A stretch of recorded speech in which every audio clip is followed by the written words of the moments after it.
സഹോദരി ദിയ കൃഷ്ണയുടെ സ്ഥാപനത്തിലെ സാമ്പത്തിക തട്ടിപ്പ് കേസിലെ കാര്യങ്ങൾ എല്ലാം ഇപ്പോൾ ഓക്കെ ആയെന്നാണ് അഹാന കൃഷ്ണ പറയുന്നത്. സാമ്പത്തിക ക്രമക്കേട് പുറത്തു വന്നതോടെ ഒത്തുതീർപ്പിനായി ജീവനക്കാരാണ് തങ്ങളെ കാണാൻ വന്നതെന്നും ഒടുവിൽ രക്ഷപ്പെടാനായി വ്യാജ പരാതി നൽകിയതാണെന്നും അഹാന പറയും. ഇൻസ്റ്റാഗ്രാം സ്റ്റോറിയിലൂടെയാണ് അഹാന അന്ന് സംഭവിച്ച കാര്യങ്ങൾ വിശദമായി പറയുന്നത്. 4 വർഷം മുമ്പ് സഹോദരി ദിയ കൃഷ്ണ ആരംഭിച്ച O/OC എന്ന ബിസിനസ് സംരംഭം വിജയകരമായി മുന്നോട്ട് പോവുകയാണ്. കഴിഞ്ഞ കുറച്ച് മാസങ്ങളായി കടയിലെ 3 ജീവനക്കാർ സ്ഥാപനത്തിലെ QR കോഡ് മാറ്റി സ്വന്തം QR കോഡ് സ്ഥാപിച്ച് പണം തട്ടുകയായിരുന്നു. ദിയയുടെ അറിവില്ലാതെ കടയിലെ ആഭരണങ്ങൾ ഇവർ റീസെല്ലിംഗും ചെയ്തിരുന്നു. ഗർഭിണിയായതിനു ശേഷമുള്ള അനാരോഗ്യത്തെ തുടർന്ന് ദിയ ആ കടയിലേക്ക് കുറെ നാൾ പോകാറില്ലായിരുന്നു. ഈ 3 ജീവനക്കാരെ പൂർണ്ണമായി വിശ്വസിച്ചായിരുന്നു ആ സ്ഥാപനം അപ്പോൾ മുന്നോട്ട് പോയത്. മെയ് 29-നാണ് ഞങ്ങൾ കാര്യങ്ങൾ അറിയുന്നത്. തുടർന്ന് മെയ് 30-ന് തന്നെ 3 പേരും കുടുംബത്തോടൊപ്പം വന്ന് കാണുകയും കുറ്റം സമ്മതിക്കുകയും തട്ടിയെടുത്ത പണം തിരികെ നൽകുമെന്ന് അറിയിക്കുകയും ചെയ്തു. ബാങ്ക് സ്റ്റേറ്റ്മെന്റിന്റെ അടിസ്ഥാനത്തിൽ ഏകദേശം 70 ലക്ഷം രൂപയായിരുന്നു തട്ടിയ തുക എന്നും അഹാന വ്യക്തമായി പറയുന്നുണ്ട്. എന്നാൽ 3-4 ദിവസത്തിന് ശേഷം ഞങ്ങളുടെ കുടുംബത്തിനെതിരെ പരാതി നൽകാനുള്ള ഒരു മോശം നീക്കം അവർക്ക് ആരോ പറഞ്ഞു കൊടുത്തു. കുറ്റം സമ്മതിക്കാനായി ഞങ്ങൾ അവരെ തട്ടിക്കൊണ്ടുപോയതും ശാരീരികമായി ഉപദ്രവിച്ചതും ഭീഷണിപ്പെടുത്തിയതും ഒക്കെയാണ്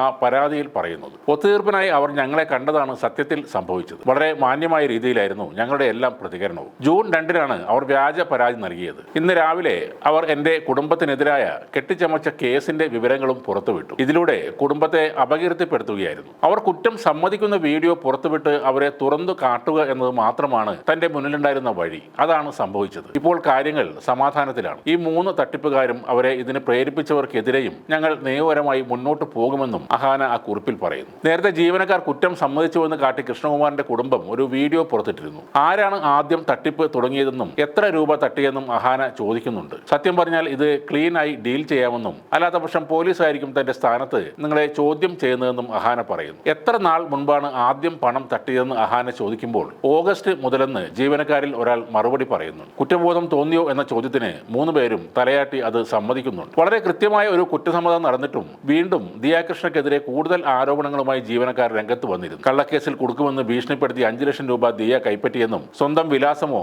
മൊബൈൽ നമ്പറോ ദിയ എവിടെയും ഉപയോഗിച്ചിരുന്നില്ലെന്നും എല്ലാവരെയും അടിച്ചമർത്തുന്ന രീതിയിലായിരുന്നു അവരുടെ സംസാരമെന്നും ഒക്കെയായിരുന്നു ജീവനക്കാർ ആരോപിച്ചത്. പാർട്ട് ടൈം എന്ന് പറഞ്ഞുകൊണ്ട് ഓവർ ടൈം ജോലി എടുപ്പിച്ചിരുന്നു. നീയൊക്കെ എന്ത് ഹിന്ദുവാണെന്നും നിങ്ങളൊക്കെ വെറും മുക്കുവത്തികളാണെന്നും പറഞ്ഞ് ദിയയും കൃഷ്ണകുമാറും ഭാര്യയും അധിക്ഷേപിച്ചെന്നും ജീവനക്കാർ പറഞ്ഞിരുന്നു. ജാതി പറഞ്ഞുള്ള ആരോപണങ്ങൾ വലിയ തെറ്റ് തന്നെയാണ്. എന്നാൽ ജോലി തന്നവരെ തന്നെ വഞ്ചിച്ചുകൊണ്ട് വലിയൊരു തുക മോഷ്ടിച്ചതോടെ ജീവനക്കാരുടെ ഭാഗത്ത് ഒട്ടും തന്നെ ന്യായം ഇല്ലാത്ത അവസ്ഥയാണ്. അതുകൊണ്ട് തന്നെ ഇന്നലെ ലഭിച്ച പിന്തുണ ഈ 3 ജീവനക്കാർക്കും ഇപ്പോൾ ലഭിക്കുന്നുമില്ല.